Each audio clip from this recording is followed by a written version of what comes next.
Welcome to the Taking the Lead podcast, where we empower people to be unstoppable. I'm Christina Hepner with my co-hosts Leslie Hoskins and Timothy Cuneo.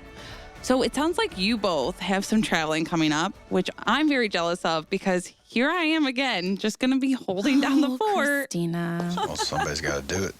You know, I know. travel, my travel is work related. Your travel, when you do travel, is fun. Timothy, you're a little mixture of both. Where are you headed next? I'm headed to Maryland to do the Lions MD22 leader dog rallies for a week. So yeah, it's a great opportunity to meet a lot of Lions who raise a lot of money for clients at Leader Dog, and so we all can get our dogs in O&M training. It's always a pleasure to visit with them and just to talk about Leader Dog and my story, and it's a fun time. Yeah, and for anyone who doesn't know, so Lions Club International, Leader Dog was founded by 3 Detroit area Lions. Mm-hmm. So they are huge supporters of ours. So when we speak of Lions Clubs, that's what we're talking about. I always find it interesting, too. The Lions support us, obviously, as donors in that capacity, too, but they help us in so many other ways. So many times we'll ask a client, like, oh, why Leader Dog? How'd you hear about us? And they're like, oh, actually, a lion approached me. I was sitting at dinner, and they just came up and asked if I knew about Leader Dog. So they really help with that. They also will help clients. So if an applicant has maybe trouble recording a video, doesn't have anybody to do it, or needs a ride to the airport, those types of things, a lot of times we'll say, reach out to your local Lions because they're so philanthropic focused, and they help out in so many different capacities. So whenever we get an opportunity like this to send Timothy to go share his personal story, it's wonderful. So thank you for doing that, Timothy. Yeah, and the food's amazing during the week, by the way. And what is a rally? What is that? What's a rally? We every night I'll be at a different Lions center. Oh, so it's And your own personal. You're on the rally. Yeah. So I show You up. are the and rally. I am the rally. For that night, it's a focus on Leader Dog. Okay. And it's all the little clubs. We come to one central area, and everybody donates for Leader Dog. And I do the speech, and we have a great meal and have good time with them. It's a great occasion. That's awesome. I love that. Well, I'm heading to Bethesda, Maryland soon for the National Council of State Agencies for the Blind conference, which we go to almost twice a year. And that's where we really try to partner with state agencies and let them know how we want to collaborate and work together. And that our services are free. And sometimes if they have to turn somebody away because they don't qualify for their services, a lot of times we can be that person or that organization to kind of step in and help because we don't have as many restrictions or barriers. So I love going to this conference. I always talk to so many wonderful people, and it's so great to get to share all of the services that we have. I mean, honestly, people are blown away. They don't believe me half the time, but I promise it's real. Well, maybe I'll run into you in Maryland. Yeah. Oh, gosh, that would be fun. Well, you know what? I'll be here in Michigan traveling from my home to the Leader Dog campus and back. Those are my travels. I'm sure Starbucks is in there somewhere now. Yeah, Christine. coffee shops. Yeah. You know what? We actually we went to coffee this morning before recording this podcast. And, she went iced coffee and I went hot coffee. So I know. The It's too debate early. continues. It does. It's too early in the year to have. Okay, iced coffee. so I debated if I was going to get something hot or iced this morning because I was like, it's cold, but it's supposed to be warmer later on today. And so I was like, you know what? Let's try an iced coffee. Are you happy with the choice? I'm cold. Oh, my gosh. See?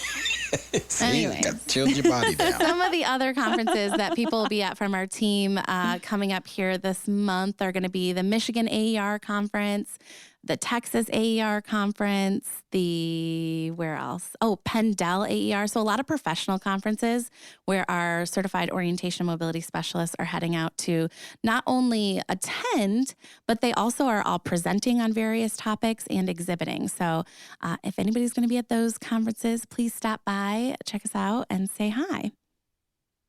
Yeah. So good things coming. Sorry, Christina, you're here, but I know. we're Don't worry. I'll be right here. mission focused. We're on the move. Yes.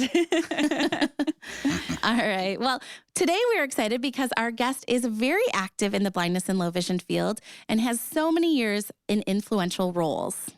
Yes, Eric Bridges is the current president and CEO at the American Foundation for the Blind. with over 2 decades of experience leading causes on the national stage that impact people who are blind or have low vision. He is the past executive director for the American Council for the Blind, and he currently resides in Arlington, Virginia with his wife, Rebecca, 2 children, and his guide dog, Trench. Eric, welcome to the podcast. It's exciting to have you here this morning. Do you mind telling us a little bit more about yourself? Sure. So, as was stated in my bio, I'm married to my wife, Rebecca. She's also blind and has a guide dog. And I've got 2 sons who are 9 and 4. So our house is like a circus. It's loud. It's usually very happy, but it's just loud. But yeah, I've lived out in the D.C. area for about 23 years.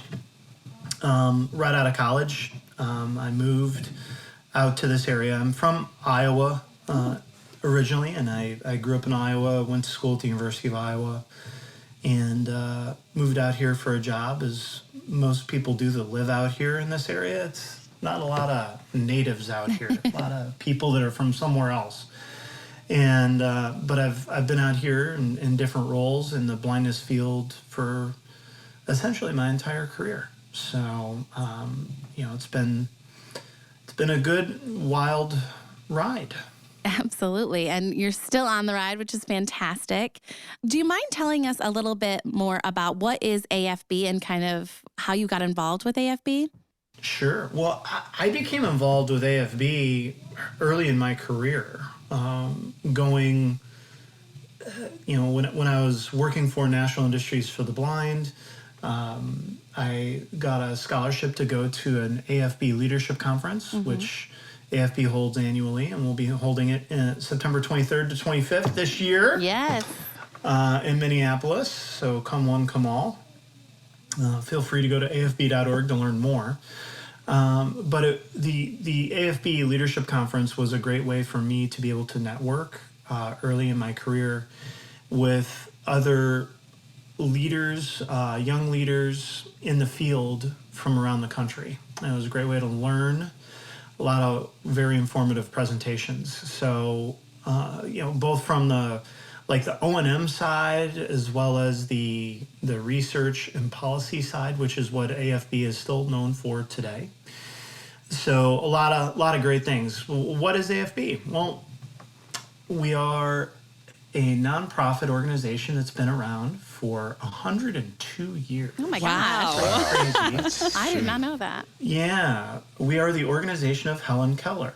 So Helen Keller came to work for AFB in 1924, and literally right up before until she passed in 1968. So she did wonderful work representing AFB, representing the blind and deafblind community to this nation and frankly around the world. I mean, she traveled to dozens of countries during her life to represent AFB as well as the United States. And so pretty neat and a wonderful opportunity for me to be able to lead this organization. We are I like to think of us as a thought leader and a convener in the field. We don't have a membership, right? So we're uniquely positioned with the public policy and advocacy work we do on Capitol Hill. And a lot of that deals with employment, education, transportation, healthcare. But the umbrella that is over all of that these days is technology. And AFB has a very proud tradition of working on technology policy, as well as working actively with corporations to ensure that their products and services are accessible to our community. So we've had a consulting arm for the organization for over 20 years as well. We have our research institute, which is staffed by individuals who are PhDs and who all are blind. And the research that we do ranges from work that we've done with guide dog schools to help them answer questions that they have about the universe of guide dog training, but not just training, individuals, potential clients coming to their schools to get dogs, to the barriers that people still face today in accessing technology. So there's a barriers to digital inclusion study that you can see on our site that we released last year. Yes. We just finished phase 2 and we're looking at phase 3. So there's a lot of stuff that we work on. Yes. It all sounds, one, super important. How, as the leader of this, my question for you is, how do you manage all of that, at once? It's a lot. Yeah. So I don't just manage, I'm responsible for it, but I've got a lot of great people that work with me on a day-to-day basis that help to manage the work. And in fact, I've been at AFB for nearly a year now. And one of the things that I noticed when I got here is that the organization needed a roadmap for what we were going to prioritize for projects for the next few years. So late last summer through the fall, we undertook a strategic planning exercise to really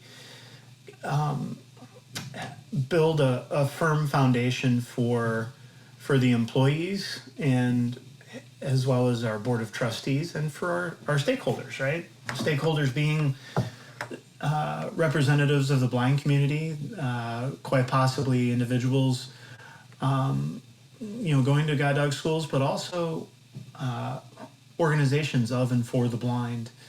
And because there was, I think, some confusion potentially about what we were up to. And so we undertook that and we kind of came up with 5 focus areas to really look at. And that is sort of how we're managing the organization these days. So the first one is really generating knowledge that drives change, which is a lot of what I just spoke of, right? It's our policy work, it's our research work, and then being able to have that research work translate into greater understanding of the needs that our community has, not just to the academic world or to the government, but to, let's say, the mom of a blind student. So being able to put the resulting research in more consumable, understandable terms, which is something that I think we all benefit from as a community. Absolutely. The second area is dealing with our programs. We've got programs. We've got an internship program. We've got a bunch of different things where we're engaging with the blind community, dealing with that. The third is changing the blindness narrative. We've got a documentary that we can talk about in a minute that we've applied for to many film festivals around the country, and it's already premiered out in California at a film festival. So, and then the other 2 are really inward focused, right? Looking at the organization itself, having a high performing workplace, and then the last one is achieving financial sustainability, and they're all interrelated. You can't really have one without the other. So Eric, being the CEO for AFB, what is your favorite part about it? One of the coolest things that I got to do last year is I got to go to the Helen Keller Archives, which we have an agreement with the American Printing House for the Blind in Louisville. So we have the archives, and I went there for a meeting, and I got to go into her archives and look at her stuff. Wow. So I got to look at her Oscar. I got to look at her 1935 Braille writer. I got to look at her Bible. I got the archivist actually took out some correspondence and was reading it to me. The correspondence was between her and Mark Twain. They were apparently great friends. One of the neatest things, Helen lived in a crazy period in our history where she grew up post-Civil War and lived all the way to the Civil Rights Movement, right? So it's truly amazing that the events, the international events she got to witness, the people that she got to meet and influence, from Eleanor Roosevelt to Charlie Chaplin to you name it. Pretty cool. That is incredible. I am very jealous of that. I would love to do that. But it sounds like, Eric, in your short time that you've been at AFB, you've already had such a huge impact. I love the strategic planning. I know that that's probably really helpful for your entire team to kind of have those goals set up and have a clear path to success, or what you would consider success. I know at LeaderDog here, we do our strategic plan, and it is always so nice to know what the goal is, like what are we all striving for? So I think that is absolutely fantastic. So previously you worked at the American Council of the Blind. What kind of helped you in that role kind of prepare for your current role? I was immersed in the blindness community. So for literally 15 years in different roles. So I got to really know the issues that blind people were and are facing on a day-to-day basis. Being blind myself, I have a sensitivity towards that naturally. As a community of blindness organizations, we are more powerful when we work together. And so ACB and AFB have a pretty long history of collaborating on legislation and other policy, as well as technology initiatives. So I knew fairly well what AFB had been working on, because I'd been working in collaboration with them as a representative of ACB. But working for a membership organization, you hear it all from the members. Anything from not being able to independently check in at a LabCorp or a Quest Diagnostics to get your blood drawn, to being denied access to an Uber or Lyft because you have a guide dog, right? Absolutely. And on, right? Some days working at a membership organization can be really, really challenging from a psychological standpoint, because you hear most of the time about all the bad stuff. Sure. Right? So it that part is interesting, but it also is what drives you. Absolutely. Because you wanna help people, you wanna help make change, and at AFB we can do that. We're just doing it through a slightly different lens, where we're using our public policy and research arms, as well as our consulting arm, to make that change. Yeah, you guys are doing so much work at AFB, and the resources you guys provide. And I know many of our team members have attended the AFB Leadership Conference and have just walked away with immense knowledge. And we have representatives who are planning to join in September again this year. And you guys also, you have a connection with our president and CEO, Melissa Wise. She, I believe, sits on your board. She does, and it's wonderful to have her. So Melissa has been on our board for a little over a year, so she predates me by a few months. But yeah, it's been wonderful to have her perspective. Representing a guide dog school with hundreds of clients around the country. And the needs that they have. But guide dog schools have pretty sophisticated philanthropic arms. And it's been really nice to be able to pick Melissa's brain regarding resource development. And she, has agreed to chair our resource development committee of our board of trustees. And, she's a powerhouse, and just wonderful to work with.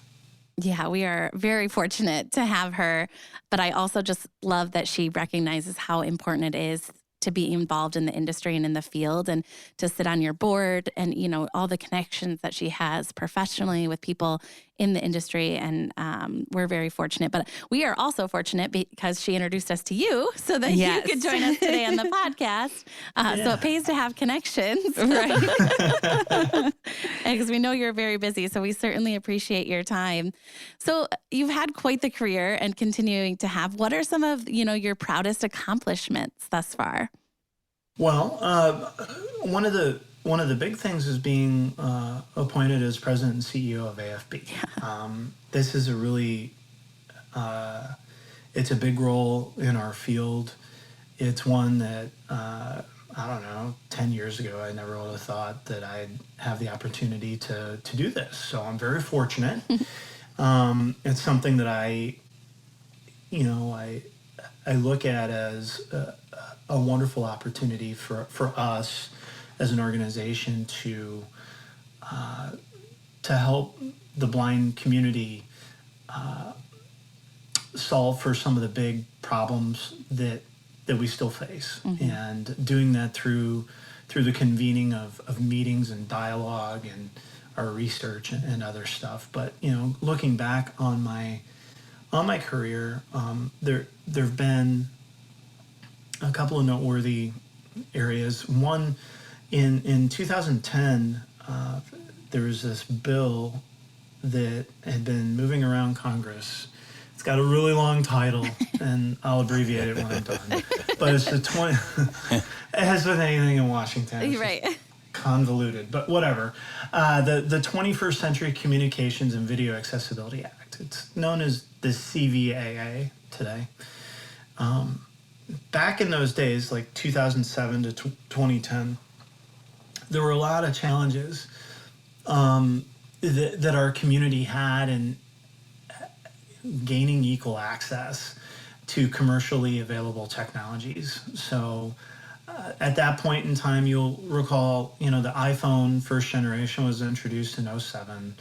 It had no buttons. The blind community freaked out, right? Because it had no buttons on it. Meanwhile, we were going and paying for a phone, like a Nokia or a Motorola phone, and then having to pay that same amount just to load some software onto that phone. So that $250 phone now costs $500 just for rudimentary accessibility. And so the CVAA sought to equal the playing field and require smartphones to have built-in accessibility. That's incredible. Apple really led the way with that, right? Eventually.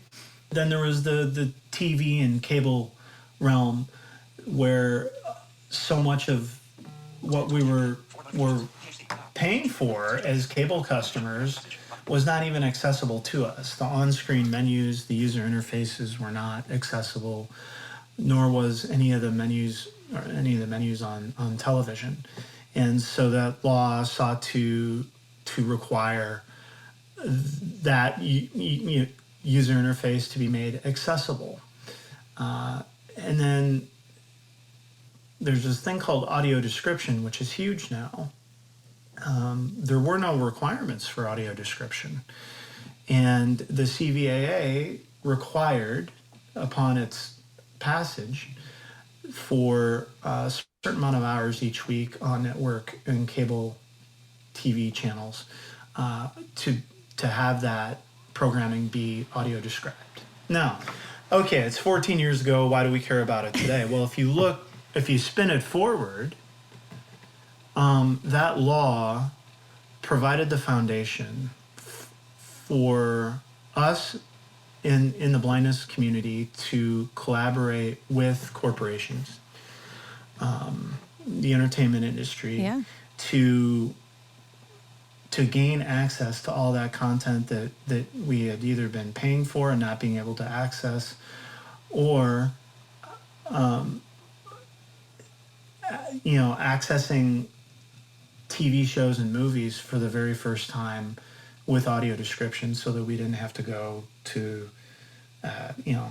harass our wife or loved one to tell us every little thing that was going on. Yeah, that's in a movie huge. on the couch. It's so many things that so many of us take for granted and never really have to think about, and that's a huge, huge movement. And it absolutely has set us up for success now in so many different ways. That's incredible to be a part of that. Yeah, one of the really interesting aspects of the proliferation of audio description is that law then got us into Netflix and other streaming services. In 2015, the American Council of the Blind was successful in negotiating with Netflix to have them agree to audio describe all their original series. So there's that law, the CVAA, did not require streaming services to do any audio description. It was just cable TV and network television. But it provided this foundation and the ability for us to go in and with our friends from the deaf and hard of hearing community supporting us to say, hey, look, you really should be doing this. So that summer, you began to see shows like House of Cards, Orange is the New Black, Narcos, and others get audio described. Yeah. And then in 2019, you see a company like Apple and a company like Disney launch their streaming apps with audio description, audio described content at launch with an accessible user interface. Again, not required, but because of what we'd been doing, they believed that it was just a good practice to do that. So yeah. Pretty interesting stuff. That is. It's incredibly interesting and such an impact, to the future. And it's so promising, right? Like you're saying, connecting with these corporations. It's beneficial for everyone. Like nobody's being hindered by adding in these accessibility features. And the more we can just educate people on that and let them know that they're missing a whole audience base when they're not doing that, that's phenomenal work. So thank you for all that you have done and continue to do in the community and in the field. It's just incredible and so important. Yeah, and the other thing I'll just mention is, these companies that have these streaming services with audio description, they're doing it in like 8 or 10 different languages. So it's not just English. Yeah. It's pretty cool. That is fantastic. Well, unfortunately, we are getting towards the end, but I do want to ask one quick question. What advice would you give anybody who's kind of starting out, in that advocacy role or wanting leadership opportunities? Any sort of advice that you would provide? I would honestly say be willing to do anything. I love that. And in order to get into this area, you don't need to be the smartest, but you do need to be curious. You do need to have a passion for this. This arena is not something that's going to make you a billionaire, but there is a lot of satisfaction that can come through this kind of work. So figure out the area or 2 or 3 or maybe 5 that you want to look at, and then get after it and look at the organizations here in the in the blindness space that are working on these issues. Get involved, even if it's as a volunteer initially. To me, there's a lot of value in doing internships, especially if you're a college student, or even if you're no longer a college student, but gaining the experience. That's the challenge for our field in so many different ways. It's just gaining the experience. Sometimes that comes with a paycheck, sometimes it doesn't. But if you really want to do this, you got to jump in with both feet. That's fantastic. Thank you so much for being here today and taking time out of your, I know, very busy schedule. We are so appreciative. Oh, thanks so much for having me. I appreciate it. And thank you so much to our listeners for listening to the Taking the Lead podcast. I'm Leslie Hoskins with host Timothy Cuneo and Christina Hepner. We hope you enjoyed learning about Eric and all the incredible work he's doing at the American Foundation for the Blind and, of course, elsewhere. Please join us next time as we continue to dive into the world of blindness. Yes, and if you'd like to learn more about applying to our free services at LeaderDog, you can head to leaderdog.org or call us at 888-777-5332. Don't forget, you can reach us at takingthelead@leaderdog.org with any questions or ideas. If you like today's podcast, make sure to hit subscribe and check us out wherever podcasts stream.